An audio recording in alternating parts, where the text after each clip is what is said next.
கர்த்தருடைய பரிசுநாமத்துக்கு மகிமை உண்டாவதாக. இந்த அதிகாலை வேளையில் இன்று நாம் தியானத்துக்கு எடுத்துக்கொள்ள இருக்கிறதான வேத வசனம் யோவான் எழுதின சுவிசேஷம் 17ஆம் அதிகாரம் 21ஆம் வசனம். யோவான் எழுதின சுவிசேஷம் 17:21 நீர் என்னிலேயும் நான் உம்மிலேயும் இருக்கிறது போல. ஆமேன். இங்கு யோவான் எழுதின சுவிசேஷத்தில் எழுதப்பட்டுள்ள இந்த 17ஆம் அதிகாரம் முழுவதும் இயேசு கிறிஸ்துவின் நீண்ட ஜெபம். Jesus Christ is deepest longest prayer.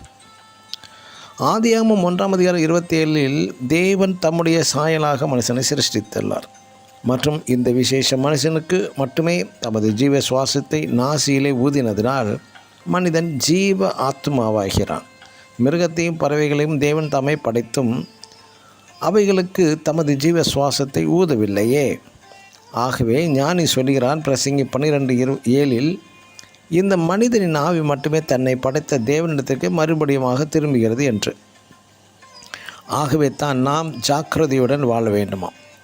நாய் தான் கக்கினதை தின்னவும் 2 பேதுரு 2ஆம் அதிகாரம் 22 வாசிப்பது போல, அதாவது நீங்கள் மனம் திரும்பி பழைய பாவத்துக்கு மரித்து ஞானஸ்நான உபதேசத்தின் மூலம் செத்து புதிய சிருஷ்டியாக புதிய மனிதனாகிய பிறகு மறுபடியும் தான் விட்டு வந்த செத்த கிரியைகளை பாவ கிரியைகளை செய்கிறவர்களையே நாய்க்கு ஒப்பிட்டு பேசப்படுகிறது.